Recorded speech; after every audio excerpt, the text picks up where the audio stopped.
My life has been nothing but change, possibly from the day I was born.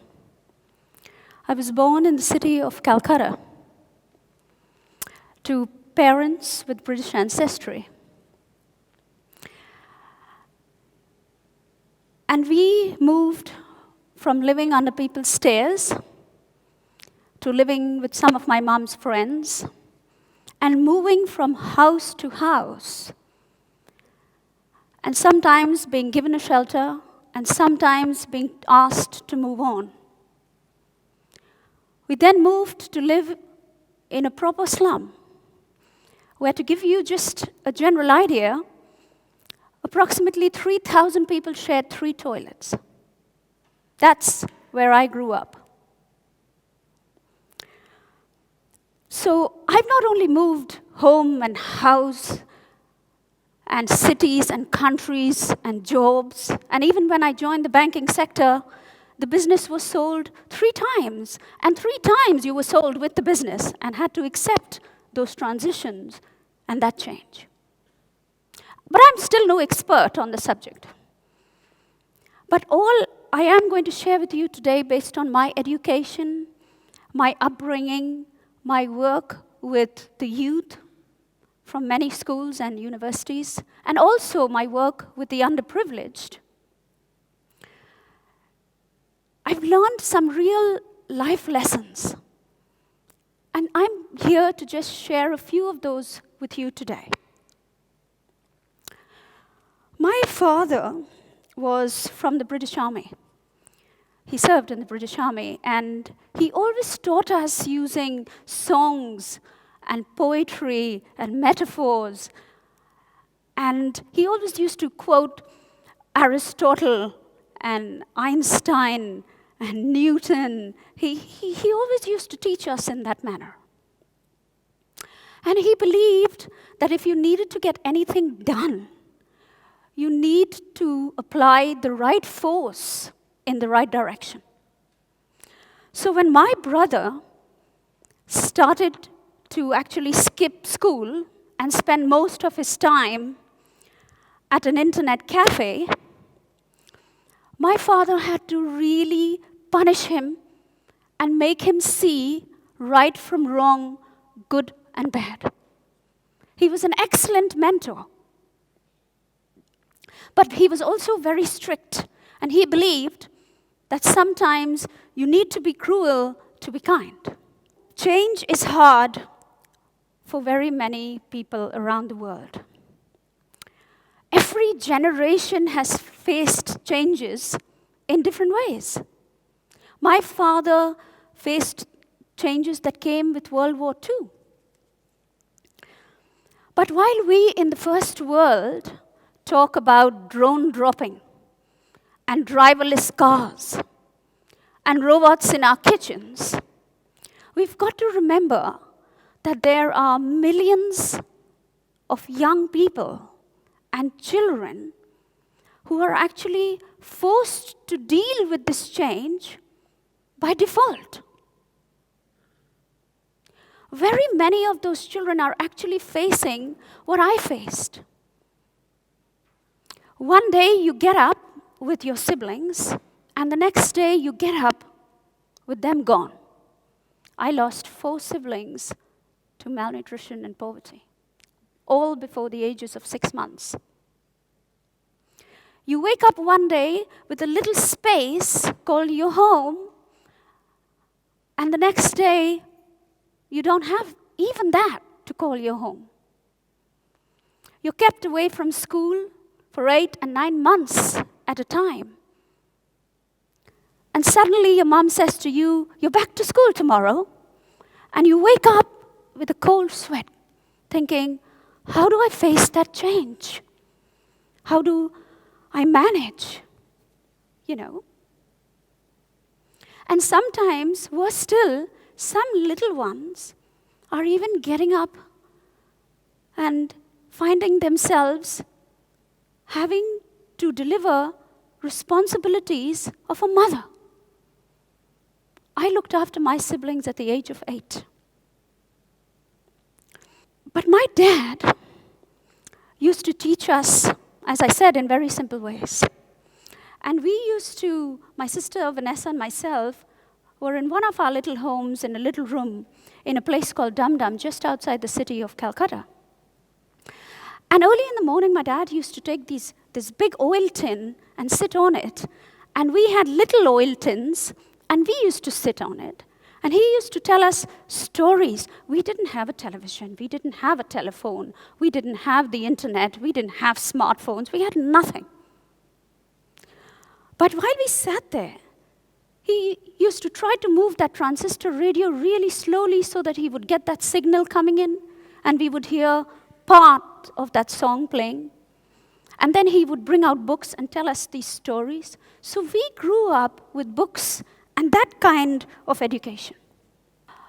Just last Sunday, I was reading this incredible article in the Times where it said that 22% of young men are retreating from real life and actually opting to live in virtual reality, in their virtual worlds.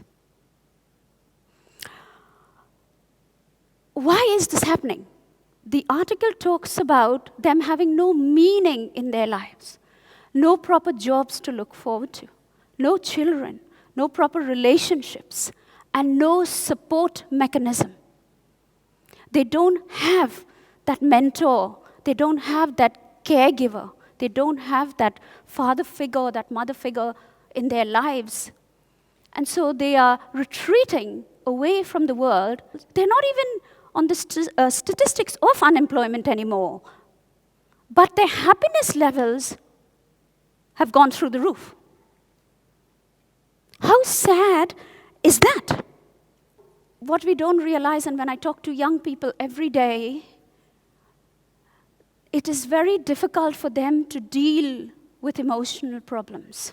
Sadness, loneliness, not being recognized, being secluded, not having anyone to talk to. You know, we all go towards pleasure and away from pain. But this article also talks about the fact that on a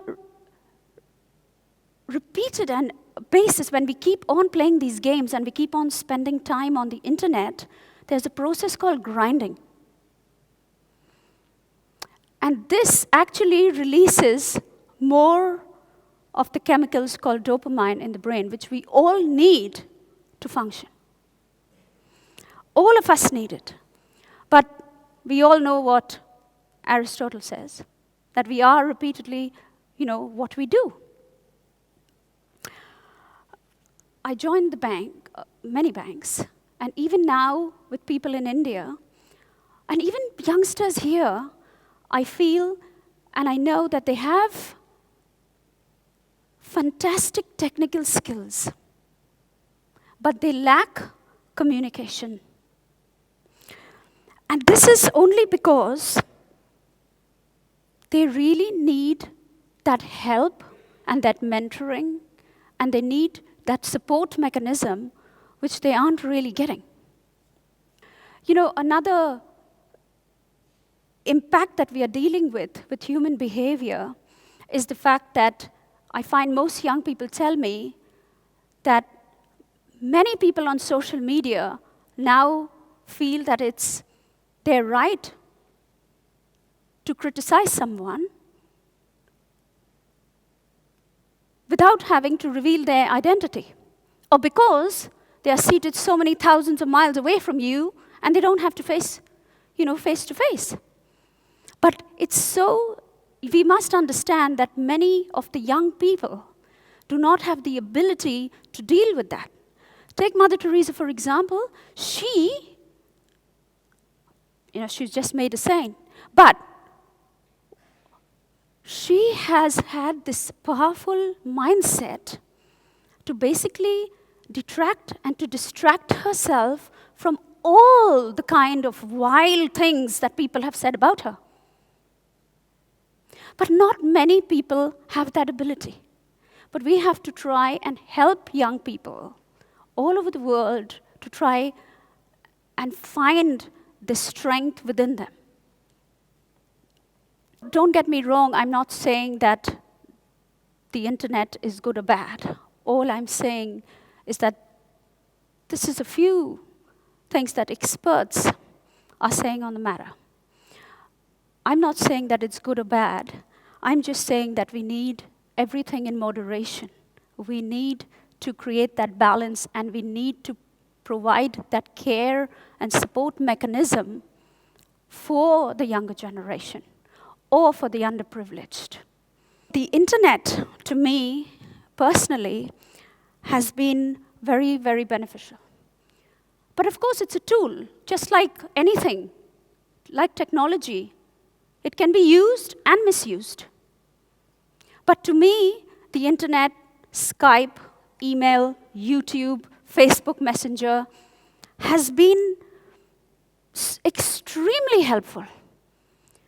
I have managed to change hundreds of lives just by using all of this. Coaching sessions, mentoring sessions, training sessions, online sessions. It's just been a phenomenal help to so many people out there who we would never have been able to reach without these changes in our generation. It is extremely inspiring and overwhelming when a young person comes up to you and says, "Can you help me? Can you train me? I want to improve my life. I want to study. I want to know more. Can you help me?" That is so empowering. We need to find ways and means of how we can move and change in our worlds, but we also need to understand that there is half the world who also need our help. I say to young people and the underprivileged mainly every day that if you have access to the internet and you have a smartphone, good for you. But if you don't, you need to understand that you have something far greater than technology and a smartphone. You have the human brain. You have, and that really harnesses an irrepressible mind. To commit and to recommit and to try and try again. Just like I grew up with no technology. But we must not blame the fact that, we don't have a smartphone, but you don't need a smartphone to be smart. We mustn't blame the fact that you don't have a smartphone or you don't have access to the internet in order for you to progress. And this is some of the inspiration, this is some of the help that inspires these people to go on until we can provide internet access and other such facilities to all who need them. Change is inevitable. Change is obviously constant in the progressive world. But we in the developed world and educated people all over the world need to look at change in a more selfless or from a more selfless perspective. We need to use these wonderful changes to change the whole world and to possibly help people who are in more need of this help and this change and this assistance than we are. So I'm just here today to ask each of you, as students mainly, to find ways and means to help these people and all who need it to move within this transition process with us. Because many of them don't understand what is happening. They don't understand how fast our world is moving. But people like you can help them. People like me, we can help them. So let's try and make this world and use the changes we have, make it a better place for you, for me, but for all of humanity too. Thank you.